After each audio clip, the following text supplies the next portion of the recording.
एक समय की बात है, एक छोटे से गांव के किनारे एक पुराना और सुनसान हवेली थी। लोग कहते थे कि उस हवेली में भूतों का वास है। वहां के लोगों का मानना था कि जो भी उस हवेली के अंदर जाता है वह कभी वापस नहीं आता। उस गांव में 3 बच्चे थे, सोनू, मोनू और छुटकी। वे बहुत जिज्ञासु और बहादुर थे।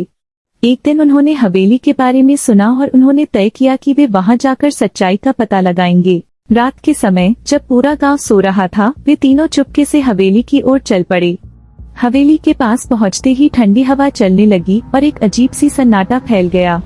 लेकिन तीनों बच्चों ने हिम्मत नहीं हारी और हवेली के अंदर चले गए। अंदर का माहौल बहुत डरावना था। दीवारों पर पुरानी तस्वीरें थीं, जिनके चेहरे बहुत ही भयानक थे।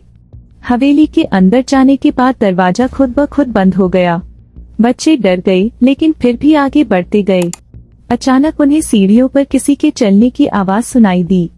तीनों ने एक दूसरे का हाथ थामा और धीरे धीरे ऊपर की ओर बढ़ने लगे। जैसे ही वे ऊपर पहुंचे, उन्होंने देखा कि एक पुरानी अलमारी अपने आप हिल रही थी।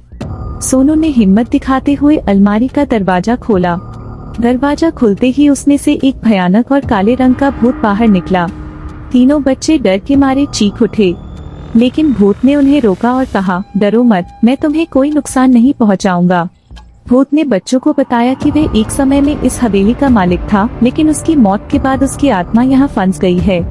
उसे केवल एक ही चीज से मुक्ति मिल सकती है, अगर कोई उसकी अधूरी इच्छा पूरी कर दे। उसकी इच्छा थी कि उसकी पुरानी तिजोरी में रखी हुई एक चाबी को वह अपने प्रिय मित्र को दे सके। तीनों बच्चों ने फैसला किया कि वे भूत की मदद करेंगे। उन्होंने तिजोरी खोजने की कोशिश की और अंततः उन्हें वह तिजोरी मिल गई। तिजोरी खोलते ही उसमें से एक सुनहरी चाबी निकली। बच्चों ने उस चाबी को भूत के मित्र तक पहुंचाने का वादा किया। भूत ने खुशी से उन्हें धन्यवाद दिया और कहा कि अब वह शांति से जा सकेगा। बच्चों ने वह चाबी भूत के दोस्त को दे दी और भूत को मुक्ति मिल गई।